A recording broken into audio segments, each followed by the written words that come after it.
ఈలాగున జరిగించి తన దేవుడైన యెహోవా దృష్టికి అనుకూలముగాను యథార్థముగాను నమ్మకముగాను పని చేయుచు వచ్చెను. తన దేవుని ఆశ్రయించుటకై దేవుని మందిర సేవ విషయమందేమి, ధర్మశాస్త్ర విషయమందేమి, ధర్మమంతటి విషయమందేమి తాను ఆరంభించిన ప్రతి పని అతడు హృదయపూర్వకముగా జరిగించి ఆయనకు ఇవ్వబడిన ఈ సాక్ష్యాన్ని బట్టే ప్రజలు అంతగా హిజ్కియాని నమ్మారు.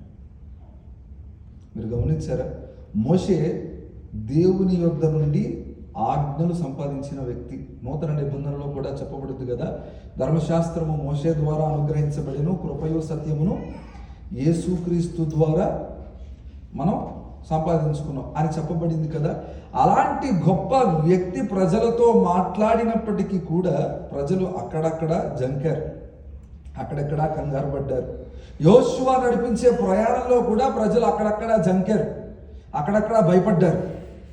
హిజ్కియా ఎలాంటి సాక్ష్యం పొందుకున్నాడంటే, దేవుని దృష్టిలో ఆయన దేవుని దృష్టికి అనుకూలమైన వ్యక్తి, దేవుని దృష్టికి యథార్థవంతుడు, అలాగే దేవుని దృష్టికి నమ్మకమైన వాడు. ఒక చిన్న మాట మీకు జ్ఞాపకం చేస్తా. మనం ఈ భూమి మీద ఒక వయసు వచ్చిన తర్వాత ఈ మాటలు అందరికీ చెప్పబడాలి, లేదా చిన్నతనంలో నుండే ఈ 3 మాటలు అందరికీ నేర్పించాలి. ఈ 3 మాటలు వారికి అర్థమైనా అర్థమవకపోయినా అదొక విత్తనం నాట్యామనుకోండి, అరే బాబు నువ్వు ఎక్కడ నిలబడినా, ఏ పని చేసినా, స్కూల్లో ఉన్నా, చర్చిలో ఉన్నా, ఉద్యోగంలో ఉన్నా అందరూ నీ గురించి ఇలా చెప్పుకోవాలి. అదిగో పలానా వాడు నమ్మకమైన వాడు, పలానా వాడు అనుకూలమైన వాడు, పలానా వాడు యథార్థవంతుడు.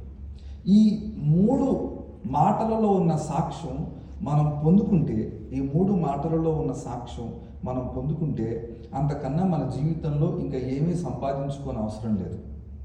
సంఘంలో ఉన్నప్పటికీ, లేదా బయట ఉన్నప్పటికీ, సమాజంలో ఉన్నప్పటికీ కూడా ఎవరైనా మన గురించి అరే వాడు చాలా అనుకూలమైన వాడురా, అరే వాడు చాలా నమ్మకమైన వాడు, చాలా యథార్థవంతుడురా అని ఈ 3 మాటలు కలిగిన సాక్ష్యాన్ని మనం పొందుకుంటే ఎంత భాగ్యమో కదా. అలాంటి మాటలు దేవుని